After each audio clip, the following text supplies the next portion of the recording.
So hey guys, welcome back to the adaptive tour. We are making the trek across the southern part of the state over to Kulak CrossFit this week for 20.3 that we're going to be throwing down in Pocatello. So yeah, just on our 3.5 hour journey. I'm really excited for 20.3 because as you know, it is a retest of 18.4, and I think that in the past with the adaptive, programming and has been so new that a lot of changes are going on, and we have a lot more knowledge and experience now than we used to when we used to do workouts. So all of our retests in the past have typically been, yes, we're retesting this open workout, but now we're gonna adapt it this way instead of adapting it this way, because like I said, in the past we used to really try and adapt a lot of the movements, and now we try and match the stimulus more. However, 18.4 being fairly recent, there was a good workout for it, and so I really think it will be a true retest where we'll do the same workout that we did at 18.4. And so I'm excited to really get a good retest and see what it's going to be. Back on 18.4, it was Diane, which was kettlebell deadlifts at 53 and 35-pound dumbbell presses. And then we did 70-pound kettlebell deadlifts for the second 21-15-9. And for the handstand walks, we did a crawl with 50-pound dumbbells for 20 feet, which when you don't have your legs can be very challenging. It's a lot of core, and it takes a lot of coordination. It's still a gymnastic movement to try and crawl when you don't have your legs with 50-pound dumbbells. So I'm excited. Hopefully when we see the release today at 3 p.m. it'll be the same workout. And yeah, I'm also excited for this community. I did a competition 3 years ago here once in Pocatello at Kulak. They were very open to adaptive. I was the only adaptive athlete. I just came in and I just threw down with the other able-bodied athletes, and yeah, it was a good time. So I'm excited. One of my good friends who's a regional and sanctional athlete, Tyler Eggeman, will be there. We'll chat with him a little bit and get his perspective on the adaptive stuff, and yeah, should be a good time. So we'll see you in a few hours. Here's what I like: laying on the beach with sunlight in my eyes. I've seen it. As far as knowledge, I don't have much knowledge about it. I've always admired watching them because I think it's awesome. But prior knowledge, I don't have a lot of it. That's the only way to get that high, always. Next, guys, we have the seated 1 division. Alright, this is 18.4. It hurt last time I did it, it'll hurt this time when I do it. 21-15-9, kettlebell deadlifts and dumbbell overhead press. Followed by 21-15-9, kettlebell deadlifts and 25-foot dumbbell crawl. 25 foot? Let's go over the few divisions, the weights here. For the men, for the high power out of the high injury seated number 1 division, the first set of kettlebell deadlifts is going to be a 44-pounder in each hand, and the dumbbells will be 25 pounds in each hand. For the second set of kettlebell deadlifts, you'll use a 53-pounder in each hand and a 40-pound dumbbell for the crawl.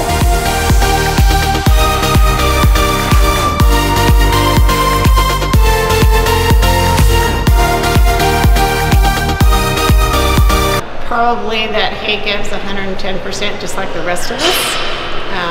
I don't know what his workout will be as far as adaptive, but I'm sure that he'll do awesome.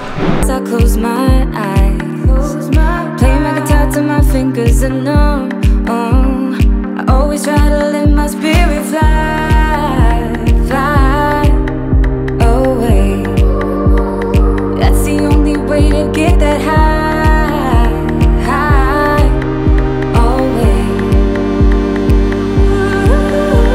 If you're looking for trouble, you better come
previous week I was doing some of those push press with just about the same weight, and it was hard.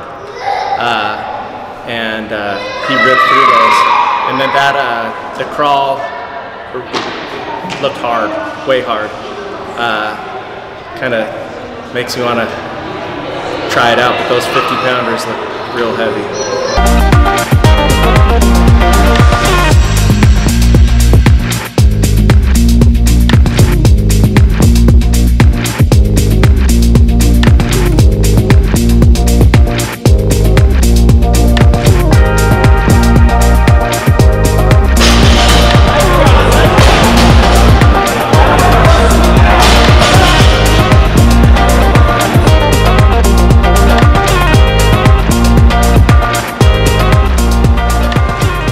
I think what's really impressive is just the strict movement that he showed today. Like I said, one of my weaknesses is strict press, and just the I know sometimes we sit on a box, so we can't move our lower legs, we can't get into that push, and it's really impressive his strength up there. So it's pretty cool. All right, so we're here with Tyler Eggman with Kulak CrossFit.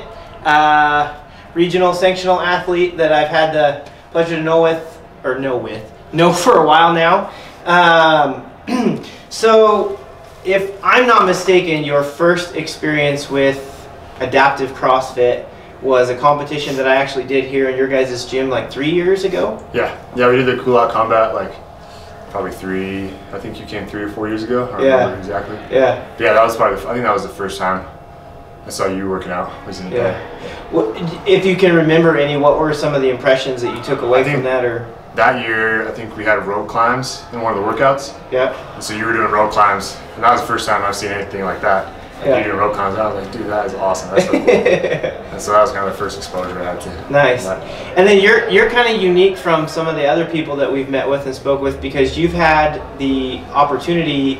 You've competed at like Wadapalooza yourself, and so you've had the opportunity to spectate and watch some of the adaptive competitions firsthand with several adaptive athletes in both standing and seated division going at the same time. I mean, that was honestly like the first year I went to Wadapalooza. That was probably the coolest experience, was watching you guys in the adaptive and the standing and whatever it is to do their competition. I think just because of the camaraderie between you guys, and just how supportive you are of each other. Like the individual athletes are very supportive too, but just not like the adaptive athletes are. And then it was so cool to see like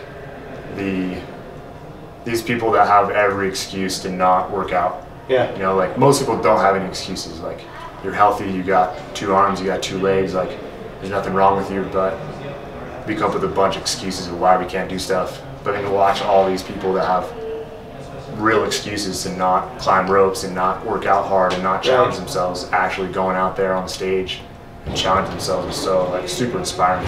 Yeah, I really love that. So that kind of leads me into 2 main questions that I had for you. One, as a coach as well and an athlete, has it impacted any of the way you coach, or has it had any impact on you that way? Yeah, definitely. Like when I came back from Wadapalooza been there 4 times, so try to watch the adaptive as much as I can each time. It just reminds me, like I come back here and I try to share that with the members here in our gym, that just to like kind of just get rid of your excuses. Like if you think you have a reason not to come to the gym today, or a reason for being angry about whatever, or being upset that you have to do burpees, and like just be glad that you can do burpees. Like be so grateful that you can do that. So that's kind of something I've like taken from that, just being super grateful for everything you have, whether you're injured or whether you're super healthy. Just be grateful for everything you got. Awesome. And then the last question I have for you is, and I'm kind of putting you on the spot a little bit here, but just kind of your reaction, in your opinion, from that first exposure to adaptive to watching, multiple years at Wadapalooza, what kind of progression have you seen as far as in the adaptive community, in your opinion? I've noticed there's a lot more athletes. Okay. If I'm gonna be wrong, but just like going from the first year to the last year I went, there seemed to be a lot more divisions, just a lot more competitors, a lot more spectators too. I think it kind of caught on people. It was something really cool to watch. Wasn't just like, okay, everyone's because if you watch the individuals, like, okay, everyone's just doing squats, and that's just everyone's doing squats. But Right. if you watch the adaptive, and because if they don't have any legs, they don't have an arm or whatever, they're all doing something kind of different. But they're all making it work. So I think that was something that kind of stood out, that gathered a lot more spectators the last couple of years. So Yeah. And then lastly, there kind of one of the hot topics, and something that I've gotten into with doing the adaptive tour, is the kind of the whole argument or philosophy, I guess you could say, scaling versus adaptive. With your exposure and kind of like speaking to the stimulus of the workouts and then the difficulty of them and whatnot, do you, with what you've witnessed, you know, as a coach, and then with your exposure to the adaptive community, do you see a difference in your opinion between scaling a workout and then adapting a workout? That's a good question. I think like whether you're scaling the workout or adapting it, for whatever reason, you're still looking for a stimulus from the workout, right? Right. So whether you're doing Fran, like obviously you may not be doing thrusters and chest bar pull-ups, but you're looking for a short time domain, you're looking for something super fast. And so I think whether you're scaling it or adapting it, you're still looking for that same kind of time domain, that same stimulus on your body. Yeah. So yeah, I think it's kind of the same. Okay. And then in your opinion, like you helped me as a wheelman with 20.3 tonight. So you were pretty close watching firsthand. Yeah. So how did you feel like, in your opinion, did the stimulus and the movements of the workout, that what I did, like how was it comparable to what you did as an elite athlete with the RX version? I think the only difference would be like your seated dumbbell presses. Yeah. I was watching those, like, man, I don't think I could do that. Like that many 50-pound reps overhead, like that looked brutal. So, I mean, besides that though, it looked like the same workout. Yeah. Besides that, it just looked super, super hard. Like my handstand push-ups are way easier than strict pressing 50 pounds over my head. Sure. How many times, but yeah. Okay, awesome. Well, I appreciate you letting me come in and throw down with you guys. That was super awesome. It's always a pleasure. I'll have to come back again sometime, and maybe we can do an adaptive workout on a Saturday or something as a community. That'd be awesome. We'd like that. Give some people a little more exposure to it. Yeah, for sure. All right, so just completed 20.3 over at Kulak CrossFit, and it was a long drive. It was a long journey for an 8-minute workout, but it was a good time. Like Kulak, and I kind of knew that coming in, as a great community, great energy, and felt really supported, and it was really awesome to throw down and hear some of the responses from them, and just, you know, a lot of recognizable faces that I've met in the past, but a lot of new faces that was really encouraged by, you know, kind of showing them a glimpse into the adaptive world. Hopefully you enjoyed the commentary in some of the interviews we did, and some of the perspectives. I'm still working on the adaptive versus scaled a little bit, but I think that's the big thing, is we just got to keep continuing to educate people and really showing them, you know. It's funny when you have somebody, you know, who thinks they're similar, and then in the same breath will turn around and be, you know, communicate that, you know, man, if I had to do the seated strict press, like that would just be rough.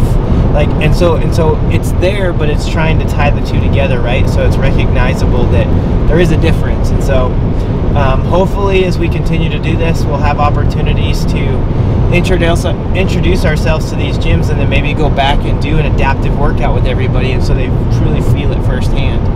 And that's kind of one of my goals now. I've decided with this is to try and set that up and do that, and see if we can't, like I said, kind of really change that perspective on the difference between adaptive versus scaled. But all in all, 20.3 was a great time.